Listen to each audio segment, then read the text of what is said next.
Saya awal dulu ya. Assalamualaikum warahmatullahi wabarakatuh. Waalaikumsalam warahmatullahi wabarakatuh. Gimana kabarnya kalian hari ini? Baik. Ada yang nggak masuk mungkin?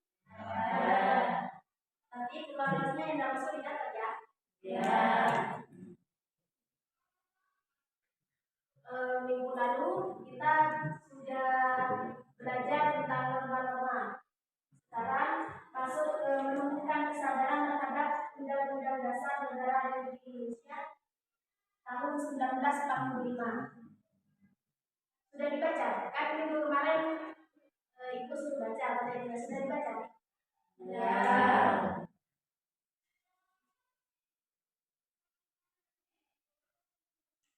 Sebelum kita membahas tentang pelajaran hari ini, lebih baiknya kita berdoa terlebih dahulu. Berdoa dimulai. Bismillahirrahmanirrahim. La ilaha illallah Muhammadur Rasulullah sallallahu alaihi wasallam. La ilaha illallah Muhammadur Rasulullah sallallahu alaihi wasallam. La ilaha illallah Muhammadur Rasulullah sallallahu alaihi wasallam.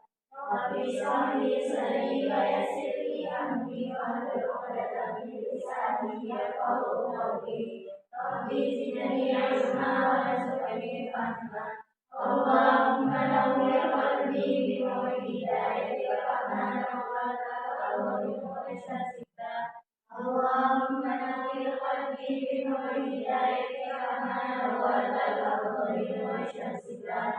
Allahumma nawwir qalbi bi nuri hidayatika kama nawwarta qalbi bi nuri syamsika. Bi rahmatika ya arhamar rahimin. Nawaitu ta'alluqi ala kalimatillah.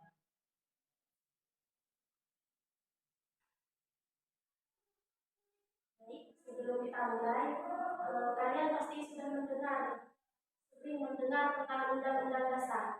Ya. Pasti sudah tidak asing lagi kan bagi kalian. Menurut kalian, Undang-Undang Dasar itu apa? Keputusan negara. Ya, boleh. Yang lain?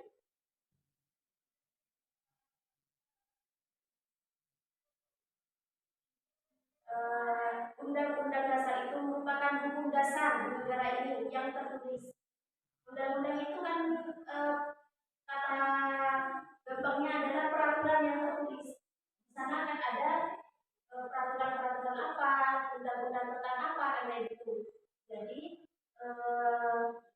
Undang-Undang Dasar itu merupakan hukum dasar yang tertulis, sumber hukum bagi peraturan perundang-undangan dan merupakan hukum tertinggi dalam tata urutan peraturan perundang-undangan di Indonesia.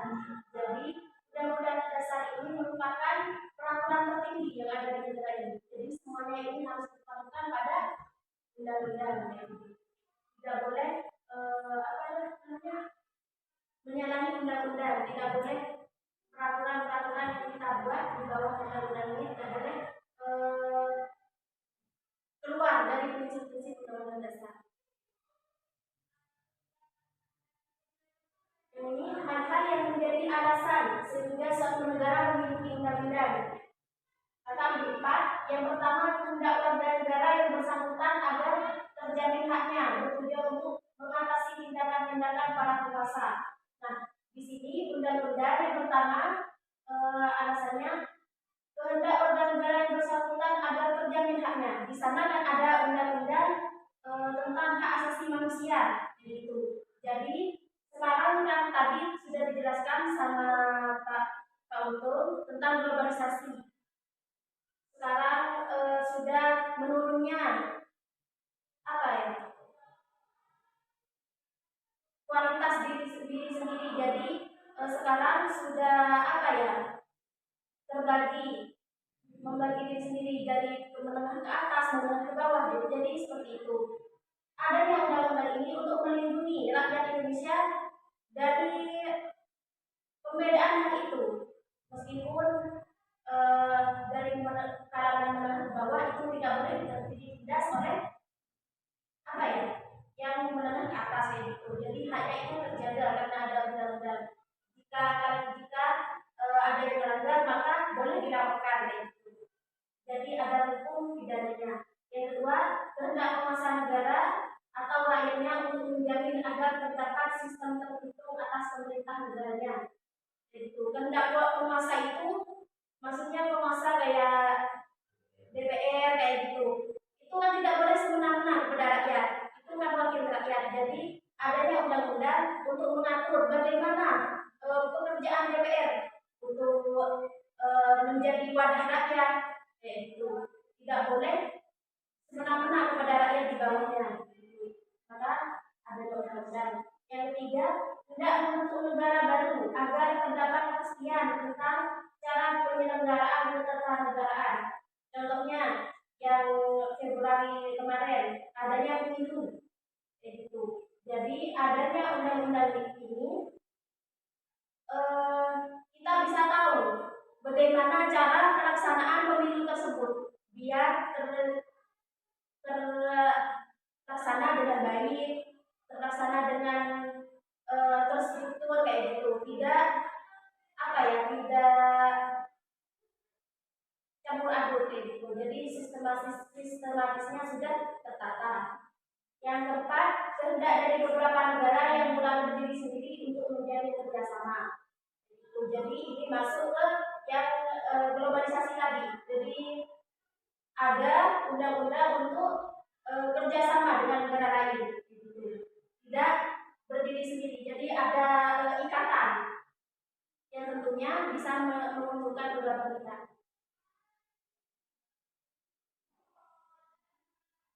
Selanjutnya, makna ilmiah pembukaan Undang-Undang Dasar Negara Republik Indonesia tahun 1945. Yang akhirnya pertama mengandung makna dari objektif, yaitu alasan bangsa Indonesia untuk berjuang memperoleh dan mempertahankan kemerdekaan agar penjajah tidak bertindak semena-mena terhadap bangsa dan manusia lain. Nah, tentunya di sini sudah tahu kan isi dari undang-undang.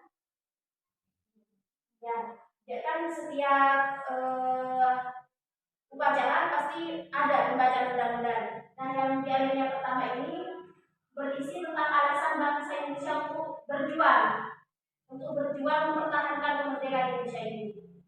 Jadi kan kita sudah merdeka, dan tugas kita bagaimana cara kita untuk mempertahankan kemerdekaan ini. Yang kedua, menunjukkan kebanggaan dan penghargaan atas perjuangan bangsa Indonesia selama merebut kemerdekaan. Ini berarti kesadaran bahwa kemerdekaan dan keadaan sekarang tidak dapat dipisahkan dari keadaan sebelumnya.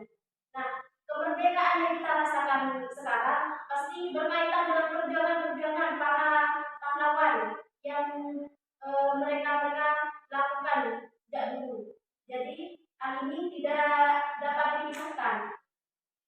Kemerdekaan yang kita rasakan pasti tidak dapat kita rasakan kalau perjuangan dari para pahlawan kemarin itu tidak berjuang dengan keras. Yang ketiga, mengandung makna pengukuhan makna dari proklamasi yang luhur, didorong dari motivasi spiritual yang luhur, merupakan perwujudan sikap dan keyakinan bangsa Indonesia terhadap Tuhan Yang Maha Esa. Jadi di undang-undang ini tentunya kita berisi tentang proklamasi yang luhur, yang didorong dari motivasi yang spiritual, kayak gitu. Maksudnya tidak undang-undang ini tidak lepas dari tentang kebiasaan-kebiasaan yang luhur yang sudah dilakukan, yang sudah dimiliki oleh Indonesia sejak dulu. Itu ya motivasi spiritual tentunya tidak lepas dari Indonesia yang wajib beragama ini, yang terhadap Tuhan Yang Maha Esa. Kan Indonesia ini wajib memiliki agama. Itu meskipun tidak semuanya beragama Islam, tapi kita kan harus toleransi. Kayak budaya di Islam harus bagaimana, kayak Kristen bagaimana, kayak gitu. Jadi tentunya undang-undang itu sudah dirancang untuk sesuai dengan agama masing-masing.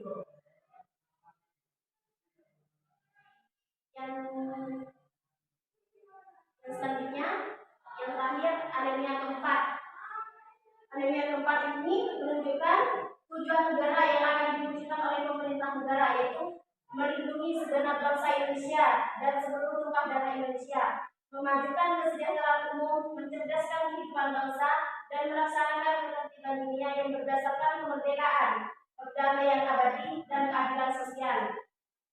Untuk ketentuan diadakannya Undang-Undang Dasar Negara, yaitu bentuk republik yang berkedaulatan rakyat dasar negara, yaitu Pancasila.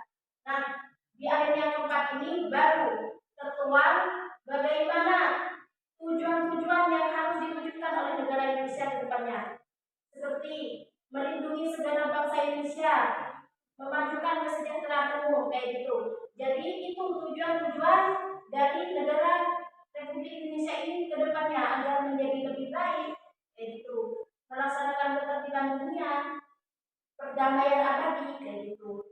Jadi kita harus bisa berusaha untuk mewujudkan tujuan-tujuan yang ada di alinea keempat ini. Jadi intinya ada di sini tujuan-tujuan negara, tujuan-tujuan di negara yang tertuang di undang-undang. Selanjutnya, kemerdekaan yang diraih harus mampu mengantarkan rakyat Indonesia menuju cita-cita nasional. Dan apa aja? Yaitu negara yang merdeka, bersatu, berdaulat, adil, dan makmur. Nah, merdeka itu artinya kita terbebas dari negara lain. Maksudnya bukan dalam hal kerjasama, tapi negara lain itu memiliki keinginan untuk menguasai negara kita, kayak yang kejadian zaman dahulu, karena di Indonesia ini banyak mengandung rempah-rempah kayak gitu. Jadi ada keinginan dari negara lain untuk menguasai negara kita. Jadi kemerdekaan itu harus mampu mengantarkan rakyat menuju cita-cita nasional yang pertama itu merdeka, bebas dari negara-negara lain, dari penjajahan. Yang kedua bersatu. Maksudnya kita ini sebagai warga negara Indonesia harus bersatu, contohnya dalam kehidupan kita sehari-hari, bersatu dalam hal sama teman, misal ada yang butuh bantuan kita bantuin, itu.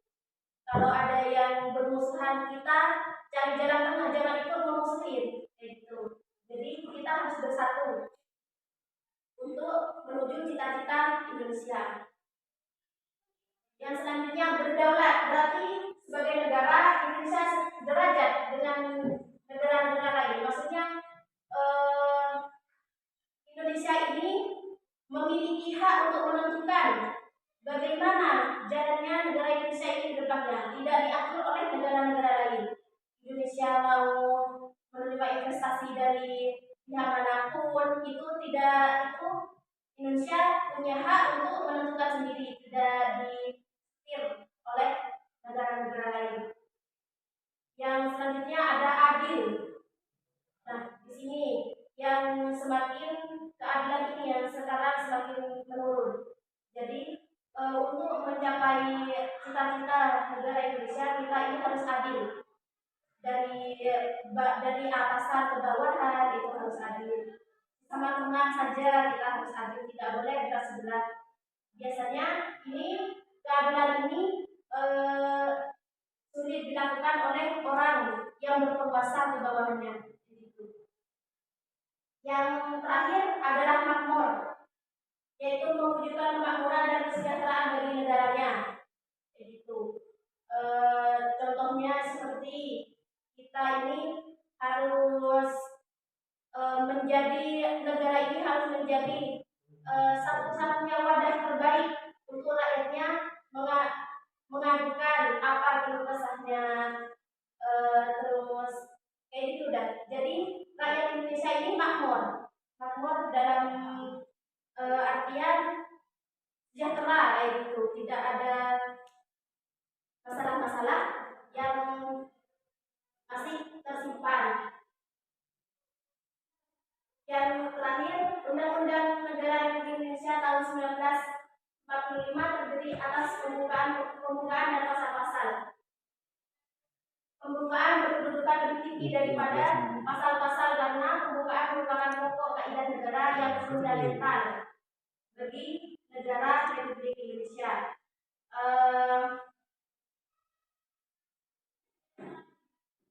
Kan di undang-undang itu kan tadi sudah dijelaskan ada pembukaannya, terus nanti di akhir ada pasal-pasalnya kayak gitu. Jadi kedudukannya itu lebih tinggi pembukaan daripada pasal-pasalnya karena di pembukaan itu ada kaidah negara yang fundamental.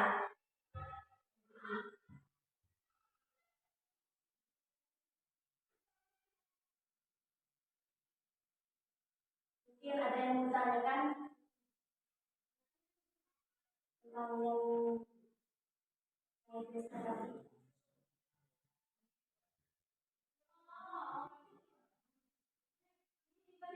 Kalau saya yang bertanya bisa.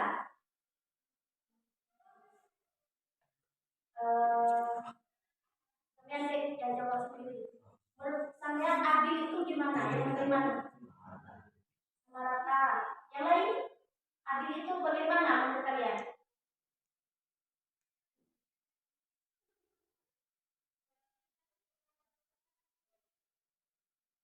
Tidak berbeda-beda. Sudah paham? Ya.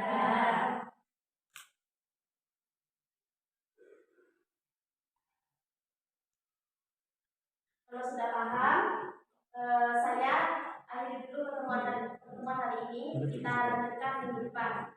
Untuk pelajaran minggu depan kalian lihat di LKS dan dibaca dulu ya. Semoga apa yang kita pelajari meskipun sedikit bisa bermanfaat.